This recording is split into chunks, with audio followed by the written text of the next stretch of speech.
Welcome to Cadillac Postgame Extra exclusively on SNY.TV. Friday night, the Mets began a series in St. Louis, and they beat the Cardinals 6-5. A really odd game in that Jacob deGrom won his 5th straight start, but he gave up 4 home runs in a 7-batter span in the 3rd and 4th innings. Kind of a Ferguson Jenkins and Catfish Hunter kind of performance. All solo home runs.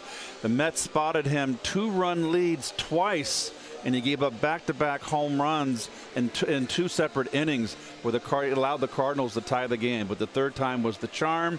They gave him that 2-run lead in the 3rd time, and he closed the door. 7 strong innings. Not a great performance. It made a lot of bad pitches, but a typical deGrom gutted out performance where he gets his 9th win. Tonight there were honestly 4 pitches that got hit out of the park. You can look at it like that. You know, the other days those might be pop-ups, but you know, they just happened to get out of the park tonight. He's a competitive kid. He's never going to give in. He continues to work at it.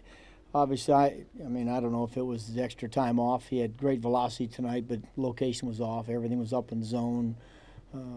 Ball, you know, hanging, change up in the zone. He just didn't have his command, but he looked up and he was still out there in the 7th inning. Yeah, it was a bit of a slugfest. You know, I always say the pitcher's job is not to go out there and dominate, it's to keep you in the game, and that's what Jacob's done. And you know, I've said it, I feel like a million times, but you know, he's our ace, and he did what it took tonight to keep us in the game and give us a chance to win. Jose Reyes hit a home run early. TJ Rivera drove in a couple of runs, but it was Jay Bruce's home run that put the Mets in front to stay. Number 22 for Jay, and the ball was flying here earlier. It seemed later in the game the ball didn't carry as much.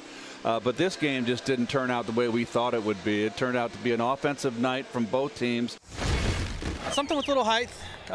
You know, he got me with a couple change-ups and a slider the first at bat, and I just wanted to make sure and get something up and just really make contact. And the Mets win. The Cardinals have had a problem defensively all year. The Mets win on scoring their 6th run, an unearned run. That was driven in by TJ Rivera after an error by Matt Carpenter at second base. So the Mets will try and make it 2 straight on Saturday afternoon with Zach Wheeler on the mound against Adam Wainwright. Our coverage begins at 3:30 with City Pregame Live on Saturday on SNY. That'll do it for Cadillac Postgame Extra. Be sure to join us after every game for exclusive coverage on SNY.TV.